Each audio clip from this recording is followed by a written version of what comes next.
Assalamualaikum warahmatullahi wabarakatuh. Perkenalkan, saya Farid Ardiansyah dengan NIM 2250603001. Di sini saya mewakili kelompok saya akan melakukan presentasi tentang efisiensi dan konservasi energi sebagai strategi penghematan energi. Berikut anggota kelompok dari kelompok saya. Ini ada saya sendiri, Farid Ardiansyah, Novel Ramadino pribadi, Raffi Muhammad Halim, Revaldiananta Afif, Muhammad Iqbal Maulana, dan Michael Irfan. Masalah energi. Energi merupakan salah satu aspek yang fundamental dalam menyongsong keberlangsungan hidup manusia, mulai dari energi listrik, energi batu bara, dan lain-lain. Menurut data Kementerian Energi dan Sumber Daya Mineral atau ESDM, konsumsi energi final Indonesia pada tahun 2023 setara 1,2 miliar barel minyak, yang mana angka tersebut melonjak sebesar 60% dibandingkan sedekade sebelumnya. Hal tersebut dapat dilihat pada grafik berikut, di mana pada tahun 2014 hingga tahun 2023 angkanya cenderung meningkat untuk konsumsi energi final untuk di Indonesia itu sendiri. Efisiensi energi ini merupakan salah satu sebuah strategi dalam menghemat energi dengan menggunakan sebuah perangkat yang sedikit dalam menggunakan energinya. Efisiensi energi ini diperlukan untuk menjaga kestabilan pengguna energi di Indonesia. Selain itu juga dapat membantu dalam mengurangi efek gas rumah kaca. Efek gas rumah kaca ini sendiri salah satunya yaitu gas karbon CO2 yang semakin menumpuk di udara. Tindakan efisiensi energi. Ada 3 sektor penting dalam efisiensi energi. Ini efisiensi energi pada kendaraan, efisiensi energi pada pencahayaan, efisiensi energi pada bangunan. Contoh tindakan efisiensi energi itu sendiri, yakni penggunaan lampu LED pada pencahayaan bangunan dibandingkan lampu biasa yang boros. Penggunaan bahan daur ulang pada industri untuk mengurangi emisi dari membuat kembali bahan. Menggunakan penyekat atau penutup ruangan yang terdapat pendingin udara untuk mengurangi pemborosan energi. Memilih untuk menggunakan transportasi umum dibandingkan kendaraan pribadi. Efisiensi energi pada sistem transmisi.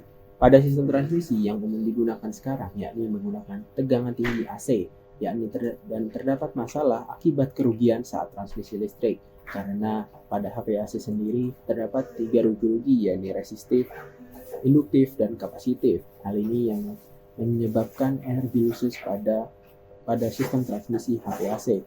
Kerugian tersebut dapat membuang-buang energi listrik dan dibutuhkan sebuah inovasi yang dapat mengatasi itu semua, yakni dengan sistem High Voltage Direct Current atau HVDC. Sistem HVDC ini sendiri memanfaatkan arus searah, yang mana kayak yang kita tahu kerugian-kerugiannya hanya ada pada beban resistif saja. High Voltage Direct Current atau HVDC merupakan sebuah sistem transmisi daya listrik yang menggunakan arus searah untuk menyalurkan listrik dalam jumlah besar dalam jarak jauh. HVDC ini menjadi sebuah inovasi baru dalam sistem transmisi listrik untuk meningkatkan efisiensi energi, karena energi yang dibuang lebih sedikit dibandingkan sistem HVAC. Berikut beberapa keuntungan dan kerugian dari sistem HVDC ini, di mana keuntungan yang tersendiri yaitu interkoneksi dengan sistem energi, kehilangan daya yang lebih rendah, meningkatkan efisiensi energi, dapat digunakan di wilayah lepas pantai, dan di mana kerugiannya ini ada 2, yakni biaya yang tinggi, kompleksitas sistem HVDC itu sendiri. Tes. Selanjutnya adalah jaringan pintar pada sistem distribusi, yaitu jaringan listrik yang menggunakan teknologi digital untuk mengoptimasi produksi, distribusi, dan konsumsi listrik. Jaringan pintar ini mencocokkan pasokan dan permintaan listrik secara real-time sehingga dapat menciptakan stabilitas dan keandalan jaringan. Berikut adalah beberapa manfaat jaringan pintar. Yang pertama, pemantauan dan koordinasi. Perusahaan listrik dapat memantau dan mengkoordinasi aset distribusi secara jarak jauh, seperti jaringan transmisi dan gardu induk. Yang kedua adalah deteksi dan respon pemadaman. Jaringan pintar dapat mendeteksi dan merespon pemadaman sehingga jaringan dapat memulihkan diri sendiri apabila terjadi kebakaran. Yang ketiga adalah pengurangan konsumsi energi. Kontrol terkomputerisasi di rumah dan peralatan dapat berkomunikasi dengan jaringan pintar untuk meminimalkan penggunaan energi. Yang keempat adalah integrasi sumber energi terbarukan. Sumber energi terbarukan di jaringan pintar dapat mengintegrasikan berbagai sumber energi terbarukan seperti tenaga surya dan tenaga angin. Selanjutnya adalah teknologi kunci pada sistem jaringan pintar. Yang pertama, smart meters atau meter pintar adalah perangkat yang mengukur konsumsi energi secara real time dan mengirimkan data langsung ke penyedia listrik. Fungsi utamanya adalah memberikan informasi yang akurat dan terperinci tentang penggunaan energi kepada konsumen dan penyedia, yang memungkinkan deteksi cepat terhadap anomali dan pemborosan energi. Contoh implementasinya adalah dapat dilihat di berbagai negara seperti Amerika Serikat dan beberapa negara Eropa, di mana meter pintar telah dipasang di banyak rumah tangga dan bisnis untuk meningkatkan efisiensi energi. Yang kedua adalah sensor dan aktuator, merupakan komponen penting dalam smart grid yang berfungsi untuk memantau dan mengendalikan berbagai parameter jaringan listrik seperti arus, suhu, tegangan, dan lain-lain. Sementara aktuator digunakan untuk mengendalikan perangkat seperti saklar dan recloser. Yang ketiga adalah komunikasi dan jaringan data. Teknologi komunikasi seperti IoT dan jaringan 5G sangat penting dalam jaringan pintar ini, karena memungkinkan transfer data yang cepat dan andal antara berbagai komponen jaringan. Yang keempat adalah sistem pengelolaan energi. Sistem manajemen energi berbasis AI atau kecerdasan buatan memainkan peran penting dalam mengoptimalkan dan otomatisasi distribusi energi. Sistem ini mampu menganalisis data besar yang dikumpulkan dari seluruh jaringan untuk memprediksi permintaan energi, mengidentifikasi peluang penghematan, dan mengoptimasi keputusan operasional. Kemudian ada namanya smart meter. Smart meter adalah salah satu contoh lainnya dalam efisiensi energi adalah di Inggris, di mana pemerintah di sana telah menetapkan target bahwasannya di Inggris pada tahun 2025, pemasok energi harus mengganti 85% dari 53 juta meteran rumah tangga di Inggris dengan smart meter. Teknologi smart meter ini akan membantu konsumen melihat penggunaan energi mereka secara real time, menerima tagihan yang akurat, dan juga memfasilitasi konsumsi energi yang lebih rendah. Kemudian smart meter adalah generasi baru meteran gas dan listrik. Ini tidak hanya mengukur listrik, tapi juga dapat mengukur gas, yang dimana meteran ini akan dipasang di semua rumah tangga di Inggris untuk menggantikan meteran tradisional, termasuk meteran prabayar tanpa biaya langsung bagi konsumen. Smart meter juga secara otomatis mengukur konsumsi gas dan listrik secara berkala, menampilkan informasi pengguna terbaru pada layar di rumah, dan juga mengirimkan hasil pengukuran melalui teknologi komunikasi seluler ke pemasok energi. Jadi, jika mereka tidak berada dalam rumah, mereka dapat melihatnya melalui seluler mereka. Manfaat smart meter bagi konsumen ada banyak, termasuk tagihan yang lebih akurat, dan juga tidak perlu lagi kunjungan pembaca meteran. Tampilan internal akan memungkinkan konsumen memantau penggunaan gas dan listrik mereka lebih cermat, yang pada gilirannya akan membantu mereka mengelola penggunaan energi dan mengendalikan biaya dengan lebih baik. Selain itu, smart meter juga berguna untuk mengatasi pemborosan listrik hingga penggunaan energi menjadi lebih efisien. Selanjutnya merupakan konservasi energi. Menurut data dari KSDM tahun 2011, pemborosan energi yang disebabkan oleh manusia sebesar 80% sampai 20%. Hal ini disebabkan dari berbagai bidang seperti kesalahan teknis, contohnya seperti konsumsi energi pada gedung perkantoran, pusat pembelajaran, hotel, dan perumahan. Indonesia sebagai negara tropis paling banyak menggunakan energi di bagian tata udara, yaitu sekitar 45% sampai 70%, lalu sistem tata cahaya sebesar 10% sampai 20%, dan lainnya kurang dari 10%. Selanjutnya, sistem tata udara HVAC atau sistem tata udara yang umum digunakan pada suatu bangunan. Sistem tata udara HVAC merupakan sistem udara yang memiliki 3 fungsi, yaitu fungsi pemanasan, sirkulasi udara, dan pendinginan. Seperti namanya HVAC, Heating, Ventilation, dan Air Conditioning, dengan tujuan mendinginkan dan mengatur suhu kelembapan serta kualitas udara pada suatu bangunan. Baik, selanjutnya adalah geothermal HVAC, di mana geothermal HVAC ini merupakan heating, ventilation, and air conditioning yang menggunakan pompa panas geothermal yang memanfaatkan suhu konstan dari tanah untuk menukar panas dengan bangunan. Nah, jadi dari sistem ini terdiri dari 3 komponen utama, yaitu unit pompa panas, penukar panas, dan sistem distribusi pemanas atau pendingin. Nah, jadi perbedaannya dengan HVAC konvensional, itu dari geothermal HVAC itu memanfaatkan suhu dari dalam tanah seperti pada gambar. Jadi terdapat deep vertical heat collector, terus terdapat shallow horizontal heat collector, dan cone heat collector. Oke, jadi dalam nextnya itu terdapat perbedaan antara geothermal HVAC dan juga HVAC konvensional. Bisa dilihat dari aspek efisiensi energi. Untuk geothermal HVAC lebih efisien karena dapat menghemat 40-60% biaya pemanasan dan pendinginan. Sementara pada HVAC konvensional kurang efisien karena tergantung pada sumber energi fosil yang lebih mahal dan tidak stabil. Kemudian untuk biaya operasional di sini, di geothermal HVAC itu lebih rendah dibandingkan dengan HVAC konvensional. Terus kemudian untuk biaya awal, geothermal HVAC itu biaya instalasinya lebih tinggi, sementara HVAC konvensional biaya instalasinya lebih murah.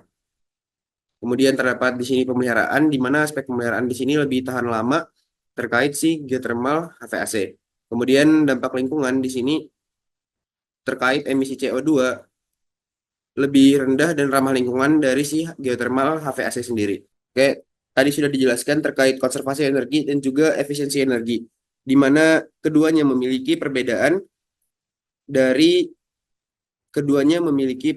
terkait penghematan energinya. Jadi efisiensi energi berarti menghemat energi sambil mempertahankan tingkat layanan yang sama, sementara konservasi energi mengurangi kebutuhan akan sumber daya yang tidak terbarukan dan mengarah pada penghematan biaya yang lebih tinggi.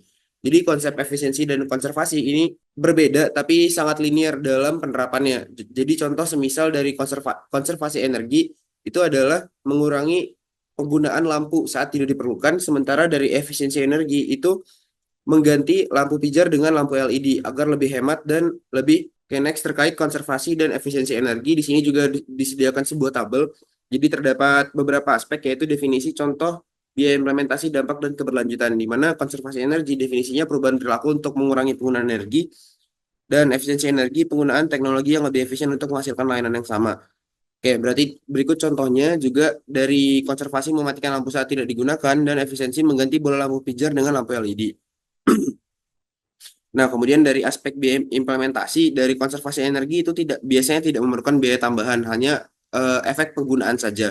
Kemudian dari efisiensi energi itu dapat memerlukan investasi awal untuk teknologi baru, tapi menghemat biaya dalam jangka panjangnya. Jadi ketika kita menggunakan efisiensi energi di sini itu memerlukan investasi awal yang mungkin relatif mahal, namun dalam jangka panjang itu dapat menghemat biaya yang diperlukan kalau kita menggunakan efisiensi energi. Kemudian di sini terdapat dampaknya juga. Untuk dampak konservasi energi mengurangi konsumsi energi langsung dan emisi gas rumah kaca, dan efisiensi energi di sini mengurangi konsumsi energi dan meningkatkan efisiensi sumber daya. Oke, di sini bisa kita lanjutkan terkait dari penghematan energi skala mikro. Jadi dari penggunaan energi skala mikro itu terdapat audit energi, efisiensi energi bangunan, penjadwalan penggunaan energi, dan peningkatan kesadaran energi. Oke, jadi kita bahas dulu terkait si audit energi. Audit energi adalah proses inspeksi, survei, dan analisis aliran energi dalam sebuah bangunan untuk mengidentifikasi peluang efisiensi energi tanpa mengganggu dari luaran dan operasi bangunan. Misalnya audit energi yang terdapat di sebuah bangunan untuk menunjukkan bahwa sebagian besar konsumsi listrik berasal dari sistem pendinginan udara atau diikuti dengan penggunaan peralatan dan pencahayaan. Jadi di sini kita dapat membedah terkait konsumsi energi yang kita gunakan sehingga kita dapat lebih mengoptimalkan terkait penggunaan energi tersebut. Terus kemudian efisiensi energi bangunan. Jadi efisiensi energi bangunan ini termasuk seperti yang telah kami jelaskan tadi terkait HVAC dan juga geothermal HVAC. Jadi karena di sini heating, ventilation, dan air conditioning merupakan salah satu konsumen energi terbesar di industri, terutama untuk pendinginan ruangan. Jadi dapat kita implementasikan terkait sistem HVAC yang lebih efisien yang dapat menghemat biaya dan juga mengurangi emisi karbon dioksida secara signifikan. Oke, terus ini terdapat penjadwalan penggunaan energi, yang mana di sini maksudnya adalah ketika energi tidak dipakai dan tidak digunakan atau dikonsumsi secara langsung, dapat kita jadwalkan terkait penggunaannya agar tidak memakan konsumsi lebih terkait energi tersebut. Nah, kemudian di sini terdapat peningkatan kesadaran energi. Maksudnya di sini adalah bahwa pengguna dapat berkontribusi dalam penghematan energi. Nah, misalnya terkait penerapan standar kinerja energi minimum atau MPS dan penggunaan sistem pendinginan udara inverter yang dapat mengurangi energi di bangunan pendidikan. Jadi dari kita sebagai masyarakat dapat berpartisipasi langsung dalam meningkatkan kebutuhan energi bersih dan juga untuk meningkatkan konservasi dan juga efisiensi energi. Kemudian di sini terdapat penghematan energi skala makro. Jadi yang pertama terkait kebijakan net zero emission, di mana untuk mencapai sistem energi net zero diperlukan listrik bebas emisi yang murah, mekanisme untuk menyeimbangkan perbedaan permintaan dan pasokan listrik, serta bahan bakar netral karbon untuk sektor yang sulit dielektrifikasi.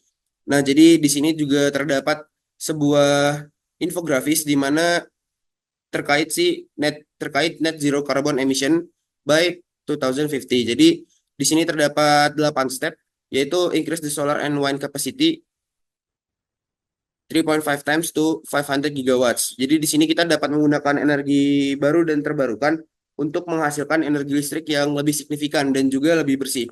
Kemudian di sini kita untuk poin keduanya adalah eliminate most electricity generation from coal. Jadi maksudnya di sini adalah untuk mengurangi dan mengeliminasi dari penggunaan dari generator listrik yang berhubungan dengan si batu bara tadi. Kemudian di sini juga maintain current natural gas generating capacity for reliability, increase the zero emission vehicles sales shares to 50%, dan kemudian di sini bisa dibaca terkait langkah-langkahnya. Oke, kemudian di sini energy mix atau bauran energi. Jadi penggunaan energi baru dan terbarukan dalam energi mix diharapkan dapat mengurangi emisi karbon dioksida dan meningkatkan efisiensi energi. Penggunaan EBT akan menjadi lebih umum seiring dengan penurunan biaya teknologi dan peningkatan kesadaran lingkungan. Nah, jadi untuk dalam penghematan energi skala makro, di sini kita dapat menggunakan energi mix atau bauran energi, di mana untuk penghasilan energi dapat dilakukan dari berbagai sumber. Dan di sini di Indonesia sendiri telah dilakukannya untuk power generation sendiri itu sudah banyak terdapat dari coal, natural gas, oil, hydro dan other renewable energy. Di mana di sini bisa dilihat untuk other renewable energy di sini masih sangat minim, yaitu 9%. Dan terutama di sini yang digunakan adalah coal atau batu bara di sini 56%. Dan diharapkan untuk ke depannya untuk bauran energinya itu lebih stabil dan juga sama gitu, sehingga dari coal sendiri atau natural gas yang kebanyakan dipakai di Indonesia ini yang menghasilkan polusi dapat digantikan dengan energi-energi yang lebih bersih ke depannya. Terus sini terdapat kebijakan efisiensi energi. Jadi kebijakan efisiensi dalam industri jadi bertujuan untuk mengurangi konsumsi energi di sektor industri melalui program efisiensi energi dan teknologi rendah karbon. Nah, jadi di sini untuk kebijakan efisiensi industri dapat dibaca bahwasannya di sini terdapat bentuk konservasi dan juga efisiensi energi, di mana membentuk tim manajemen khusus, terus melakukan audit penggunaan energi, dan sampai seterusnya. Oke, kemudian di sini terdapat waste management. Jadi waste management ini adalah manajemen limbah yang baik dan mengurangi emisi metana dan karbon dioksida dari tempat pembuangan akhir. Dengan peningkatan teknologi dan kebijakan yang mendukung, manajemen limbah dapat menjadi lebih efisien dan berkontribusi pada pengurangan emisi gas dan rumah kaca. Nah, jadi untuk waste management atau pengolahan limbah itu dapat kita kategorikan dari mulai transportasi limbahnya sampai limbah ini diolah dan dapat menjadi suatu bentuk energi atau dapat jadi suatu bentuk pengolahan seperti pupuk dan lain-lain. Nah, terdapat banyak metode yang digunakan untuk waste management agar dari limbah-limbah ini juga dapat terkelola dengan baik dan menghilangkan efek gas rumah kaca dan terkait pengurangan emisi gas rumah kaca. Jadi dari pengolahan limbah ada banyak limbah gas, limbah cair, dan limbah padat. Dan di sini terdapat juga gambar yang menunjukkan terkait pengolahan limbah. Salah satu contoh pengolahan limbah yang telah digunakan mulai dari waste generation in separate bins. Sampai di sini dia dapat dilakukannya biodigester sampai dapat diolah sebagai pupuk dan juga dapat digunakan sebagai sumber energi dari biogas. Selanjutnya, saya akan membahas mengenai optimasi energi. Optimasi sistem energi adalah proses perencanaan, pengelolaan, dan pengendalian sistem energi untuk mencapai efisiensi maksimum, pengurangan biaya, dan dampak lingkungan yang minimal. Tujuan utama optimasi adalah memastikan bahwa energi digunakan secara efektif dan berkelanjutan, baik di sektor industri, transportasi, perumahan, maupun energi terbarukan.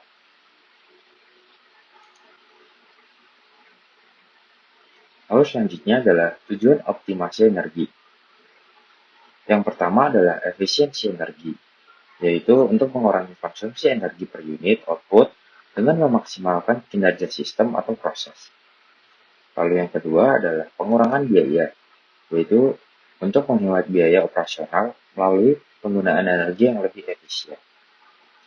Lalu yang ketiga adalah keberlanjutan, yaitu untuk meningkatkan penggunaan energi terbarukan dan mengurangi ketergantungan pada energi fosil. Dan yang terakhir adalah pengurangan dampak lingkungan, yaitu untuk meminimalkan emisi gas rumah kaca dan jejak karbon untuk menjaga kelestarian lingkungan.